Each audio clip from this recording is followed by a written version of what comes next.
বিঘ্না KPS বিদ্যাপীঠের ইতিহাসের শিক্ষক। আজকে আমরা আলোচনা করব নবম শ্রেণীর একটি গুরুত্বপূর্ণ টপিকস, ইতালির ঐক্য আন্দোলন। ইতালি ছিল সুপ্রাচীন রোমান সভ্যতার লীলাভূমি এবং পঞ্চদশ শতকের ইউরোপের নবজাগরণের পীঠস্থান। কিন্তু দীর্ঘদিন যাবৎ নিজেদের অভ্যন্তরীণ দ্বন্দ্বে ইতালি ক্ষুদ্র ক্ষুদ্র খণ্ডে বিভক্ত হয়ে পড়ে এবং অস্ট্রিয়া সহ বিভিন্ন বিদেশি শাসকদের অধীনে চলে যায় এবং ইতালি শুধুমাত্র একটি ভৌগোলিক সংজ্ঞায় পরিণত হয়। 1896 খ্রিস্টাব্দে নেপোলিয়ন যখন ইতালি আক্রমণ করেন তখন ইতালি ছিল 12টি ক্ষুদ্র ক্ষুদ্র খণ্ডে বিভক্ত এবং শুধুমাত্র পিডমন্ট, সার্ডেনিয়া ছিল স্বাধীন এবং বাকি সমস্ত রাজ্যগুলি ছিল বিদেশিদের অধীন। নেপোলিয়ন তার কোড নেপোলিয়ন চালুর মাধ্যমে সমগ্র ইতালিব্যাপী একই ধরনের আইন প্রশাসন চালু করেন। এর ফলে সমগ্র ইতালিব্যাপী এক ঐক্যের চেতনা সঞ্চারিত হয় এবং ইতালির বিভিন্ন বুদ্ধিজীবী, কবি, সাহিত্যিক লিওপার্ডি, কাফানি, ত্রোয়া, অ্যাজেগোলিও, কান্তু, ক্রিস্টি এই সমস্ত চিন্তাবিদেরা ইতালির অতীত গৌরবকে তুলে ধরে জনগণের মধ্যে জাতীয় চেতনা সঞ্চার করতে থাকেন, যাকে বলা হয় রিসর্জিমেন্টো বা পুনরুত্থান।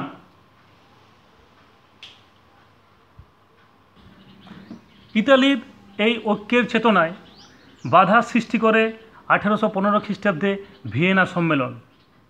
এই ভিয়েনা সম্মেলনের ইতালির জাতীয় ঐক্যের দাবি অগ্রাহ্য করে ইতালিকে খণ্ড খণ্ড করে অস্ট্রিয়ার প্রাধান্য স্থাপিত হয়। অস্ট্রিয়া উত্তর ইতালির লোম্বার্ডি, ভেনেসিয়া লাভ করে এবং টাস্কানি, পার্মা, মোডেনা অস্ট্রিয়ার হ্যাবসবার্গ শাসকদের অধীনে আসে। নেপলস ও সিসিলিতে বুর্ব বংশের প্রাধান্য স্থাপিত হয় এবং মধ্য ইতালিতে পোপের প্রাধান্য স্থাপিত হয়। এইভাবে প্রায় সমগ্র ইতালি অস্ট্রিয়ার অধীনে চলে আসে। এইভাবে ভিয়েনা সম্মেলনের পর অস্ট্রিয়ার প্রধানমন্ত্রী প্রিন্স মেটারনিখ এবং মধ্য ইতালিতে পোপের দমনমূলক নীতির ফলে ইতালির ঐক্য কিন্তু বাধা পায়। অপরদিকে ইতালির ক্ষুদ্র ক্ষুদ্র খণ্ড জাতীয় ঐক্যে অনাগ্রহ এবং নিজেদের মধ্যে দ্বন্দ্ব তাদের অনৈক্যের পথে বা ঐক্যের পথে অন্তরা হয়ে দাঁড়ায়। কিন্তু ফরাসি বিপ্লবের ভাবধারা দ্বারা উদ্বুদ্ধ ইতালীয়দের জাতীয় ঐক্যের চেতনায় কিন্তু বেশি দিন দমন করে রাখা যায়নি। ইতালির মুক্তি আন্দোলনের ঝড়ের পাখি ছিল কার্বোনারি নামে গুপ্ত সমিতি। এই গুপ্ত সমিতির লক্ষ্য ছিল সন্ত্রাস, গুপ্ত হত্যা ও বিপ্লবের মাধ্যমে ইতালিকে অস্ট্রিয়ার কবল থেকে মুক্ত করে গণতন্ত্র প্রতিষ্ঠা করা। এই দল ধর্মীয় রীতি হিসেবে কাঠ কয়লা বহন করত বা পড়াতো বলে এদেরকে বলা হতো কার্বোনারি। এই কার্বোনারি ইতালির বিভিন্ন জায়গায় আন্দোলন শুরু করে, কিন্তু অস্ট্রিয়া সেগুলিকে দমন করে। অবশেষে সুযোগ্য নেতৃত্ব, সুনির্দিষ্ট রাজনৈতিক চিন্তাধারা, পরিকল্পনা এবং যোগ্য নেতার অভাবে এবং জনসমর্থনের অভাবে তাদের এই আন্দোলন ব্যর্থ হয়। কার্বোনারি আন্দোলন ব্যর্থ হওয়ার পর ইতালির ঐক্য আন্দোলনের নেতৃত্ব দেন জোসেফ মাৎসিনি। 1805 খ্রিস্টাব্দে জেনোয়াতে জন্মগ্রহণ করেন।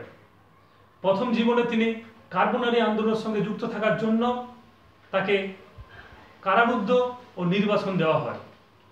পরবর্তীকালে মাসিনি উপলব্ধি করেন যে শুধুমাত্র বিপ্লব, গুপ্ত হত্যা এবং সন্ত্রাসের দ্বারা ইতালিকে ঐক্যবদ্ধ করা যাবে না। এই জন্য প্রয়োজন জনজাগরণ এবং যুবশক্তির উন্মেষ। এই লক্ষ্যে তিনি 1831 খ্রিস্টাব্দে ইয়ং ইতালি নামে বা নব্য ইতালি নামে একটি সংগঠন গড়ে তোলেন। 40 বছর বয়স পর্যন্ত যে কোনো ব্যক্তি এই সংগঠনের সদস্য হতে পারত। এদের উদ্দেশ্য ছিল যুবশক্তির সাহায্যে গ্রামে গঞ্জে শহরে বিপ্লবের আদর্শকে বা ইতালির ঐক্যের আদর্শকে ছড়িয়ে দেওয়া। ম্যাসিনি বিশ্বাস করতেন ইতালিকে ঐক্যবদ্ধ করতে হলে যুবশক্তিকে এগিয়ে আসতে হবে এবং ইতালি ঐক্যবদ্ধ হবে ইতালির রক্তেই। এরা বিদেশিদের সহযোগিতার কোনো প্রয়োজন নেই। তিনি যুবকদেরকে বলেন শুধুমাত্র অখণ্ড ও ঐক্যবদ্ধ ইতালির জন্যই বিপ্লব করো, অন্য কোনো খণ্ডিত আদর্শের জন্য বিপ্লব করো না। এবং ইয়ং ইতালি দলের একটা পতাকা ছিল, যে পতাকার একদিকে গণতন্ত্র, মানব সাম্য ও মানবতা, অপরদিকে মৈত্রী ও স্বাধীনতার কথা লেখা ছিল। এইভাবে 1848 খ্রিস্টাব্দে ফেব্রুয়ারি বিপ্লবের ধাক্কায় মেটার্নিক তন্ত্রের পতন ঘটলে উৎসাহিত ইয়ং ইতালি এবং ম্যাসিনি ইতালির বিভিন্ন জায়গায় বিদ্রোহ শুরু করে। বিশেষত রোম, টাস্কানি এই সমস্ত জায়গায় তারা বিদ্রোহ শুরু করে এবং রোমে প্রজাতন্ত্র প্রতিষ্ঠিত হয়। এবং এই জয়লাভের ফলে উৎসাহিত হয়ে পিডমন্ডের রাজা চার্লস এলবার্ট তিনি যুদ্ধ ঘোষণা করেন অস্ট্রিয়ার বিরুদ্ধে, কিন্তু ফ্রান্স ও অস্ট্রিয়ার হস্তক্ষেপে এই বিদ্রোহ ব্যর্থ হয় এবং হতাশ হয়ে ম্যাসিনি ইংল্যান্ডে পালিয়ে যান। এই ম্যাসিনি ও ইয়ং ইতালি দলের ব্যর্থতার পর ইতালির ঐক্য আন্দোলনের ক্ষেত্রে চরম হতাশার সৃষ্টি হয় এবং নেপোলিয়ান প্রজাতন্ত্রের বিশ্বাসী সত্ত্বেও রোমের প্রজাতন্ত্রকে তিনি আক্রমণ করেন এবং এর পতন ঘটান।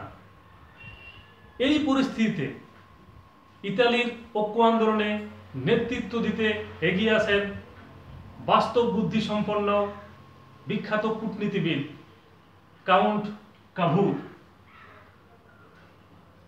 কাভুর 1810 খ্রিস্টাব্দে পিডমন্ডে জন্মগ্রহণ করেছিলেন।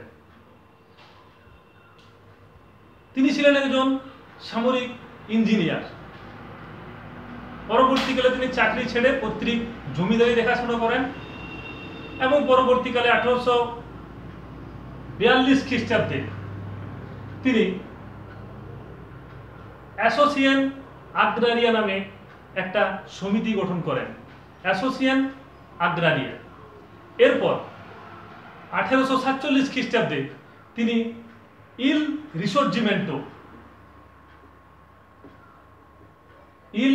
রিসোর্জিমেন্টো নামে একটি পত্রিকা সম্পাদনা করেন এবং সেই পত্রিকার জ্বালামুখী লেখায় সমগ্র ইতালিবাসীকে ঐক্যবদ্ধ হওয়ার জন্য উদ্বুদ্ধ করেন।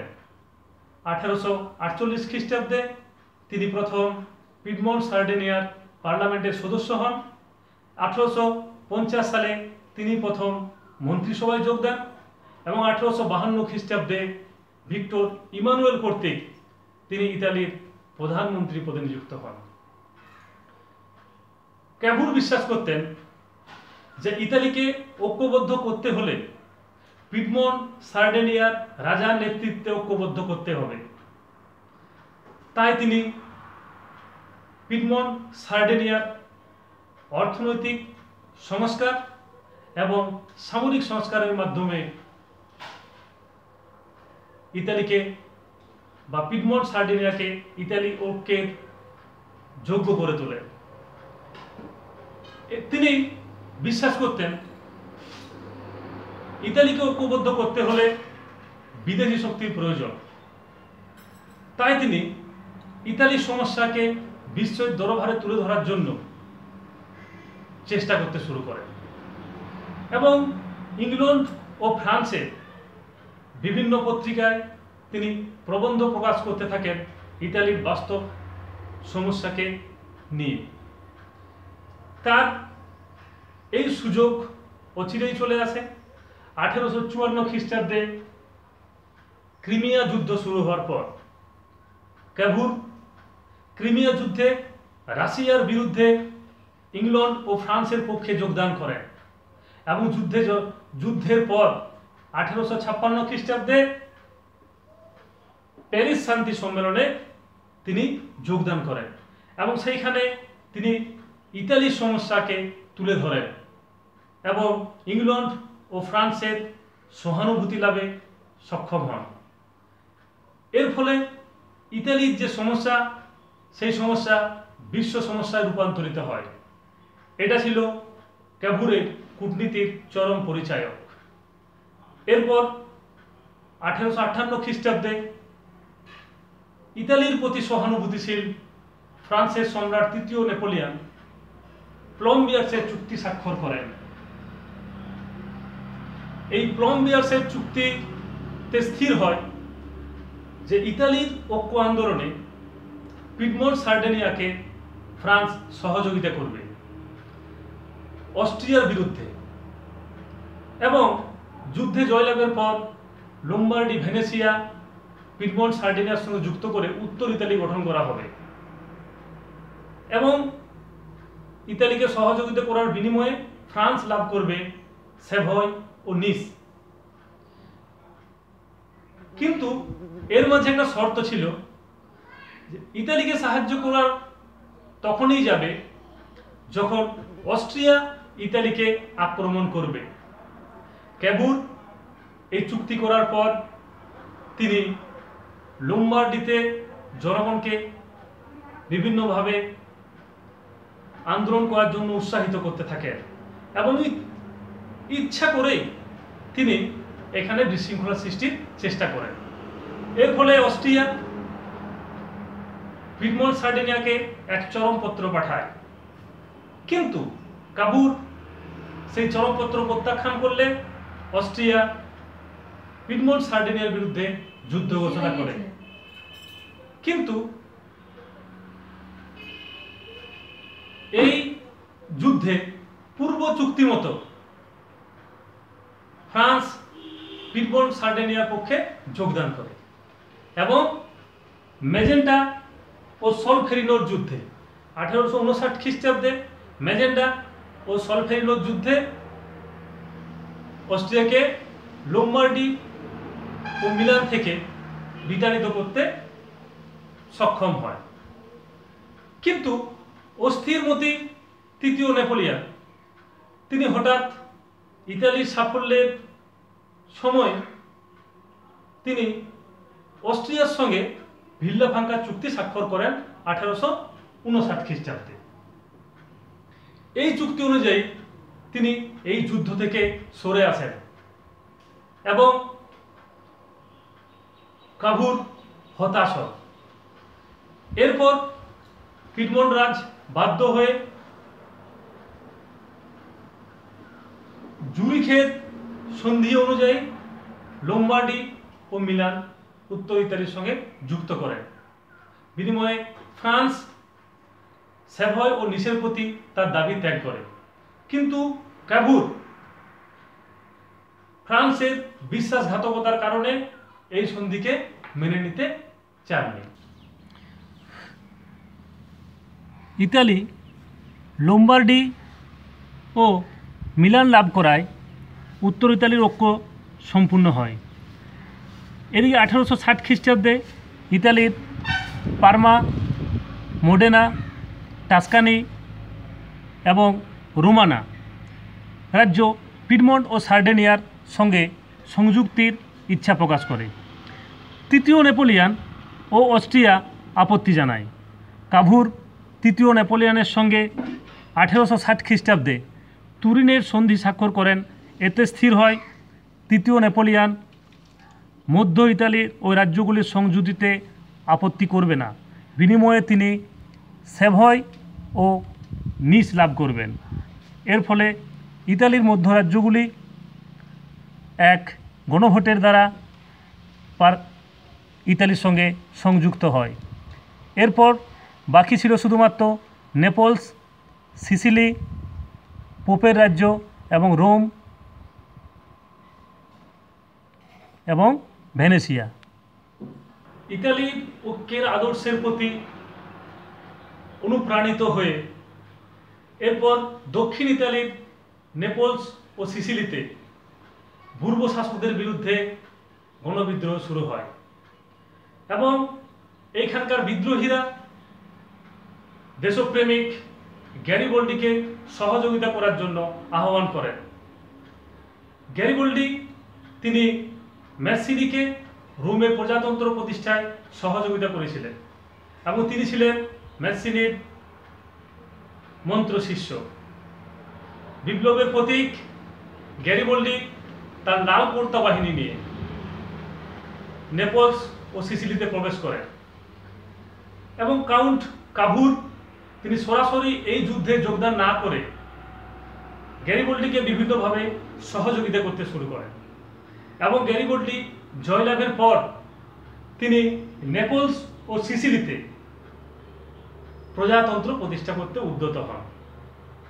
এতে কাভুর বিপদ সংকেত দেখতে পান এবং তিনি ভিক্টর ইমানুয়েলকে সিসিলি ও নেপলস আক্রমণের জন্য বলেন। এই সময় গ্যারিবল্ডি জাতীয় ঐক্যের স্বার্থে নেপলস ও সিসিলিকে পিডমন্ট ও সার্ডিনিয়া রাজা ভিক্টর ইমানুয়েলকে দাঁড় করেন। অপরদিকে ভিক্টর ইমানুয়েল পোপের রাজ্যের স্বাধীনতা ঘোষণা করেন এবং সেই রাজ্য দখল করেন। এইভাবে 1861 খ্রিস্টাব্দের মধ্যে রোম ও ভেনেসিয়া বাদে ইতালি সম্পূর্ণ ঐক্যবদ্ধ হয় এবং 1861 খ্রিস্টাব্দে নেপলস, সিসিলি, পোপের রাজ্য গণভোটের দ্বারা পিডমন্ট সার্ডিনিয়ার সঙ্গে যুক্ত হয় এবং এই পিডমন্ট সার্ডিনিয়াকে কেন্দ্র করে ইতালি ঐক্যবদ্ধ হয় এবং এই ঐক্যবদ্ধ ইতালির প্রথম সম্রাট হন ভিক্টর ইমানুয়েল। যদিও ইতালির পুরনো ঐক্যের স্বপ্নকে বাস্তবায়িত হওয়ার আগেই ক্যাভুর 1861 খ্রিস্টাব্দে মারা যান। এরপর শুধু ইতালির ঐক্যের বাকি ছিল রোম ও ভেনেসিয়া, যা ছিল শুধুমাত্র সময়ের অপেক্ষা। 1866 খ্রিস্টাব্দে অস্ট্রো-প্রাশীয় যুদ্ধে ইতালি প্রাশিয়াকে সমর্থন করে। এর বিনিময়ে ইতালি ভেনেসিয়া লাভ করে এবং 1870 খ্রিস্টাব্দে ফ্রান্সের বিরুদ্ধে প্রাশিয়ার যুদ্ধে ইতালি প্রাশিয়াকে সমর্থন করে। এর বিনিময়ে রোম লাভ করে। এইভাবে 1870 খ্রিস্টাব্দে সেডানের যুদ্ধের পর ইতালি ও জার্মানির ঐক্য সম্পূর্ণ হয়। এখন আমরা পুরো বিষয়টা একটু রিকলিং করে নেব। অর্থাৎ ইতালি ছিল সুপ্রাচীন রোমান সভ্যতার লীলাভূমি, কিন্তু পরবর্তীকালে বিভিন্ন খণ্ডে বিভক্ত হয়ে যায়। সেখানকার বুদ্ধিজীবীরা ঐক্যের জন্য আন্দোলন করে। পরবর্তীকালে ভিয়েনা সম্মেলনে ইতালিকে খণ্ডে খণ্ডে ভাগ করে অস্ট্রিয়া ও বিভিন্ন বিদেশি শক্তি ভাগ করে নেয়। এরপর কার্বোনারি আন্দোলন শুরু হয় গুপ্ত সমিতির দ্বারা। কার্বোনারি আন্দোলনের ব্যর্থতার পর মাসিনি নেতৃত্ব দেন এবং ইয়াং ইতালি দল গঠন করেন এবং তার আন্দোলন ব্যর্থ হওয়ার পর কাউন্ট কাভুর 1852 খ্রিস্টাব্দে ইতালির প্রধানমন্ত্রী নিযুক্ত হন এবং তিনি ইতালিতে নিয়মতান্ত্রিক রাজতন্ত্র প্রতিষ্ঠা করার জন্য বিদেশিদের সহযোগিতায় ইতালিকে ঐক্যবদ্ধ করে তোলার পরিকল্পনা নেন। এর জন্য তিনি প্যারিস শান্তি সম্মেলনে যোগ দেন এবং প্লম্বিয়ার্সের চুক্তি স্বাক্ষর করেন তৃতীয় নেপোলিয়নের সঙ্গে।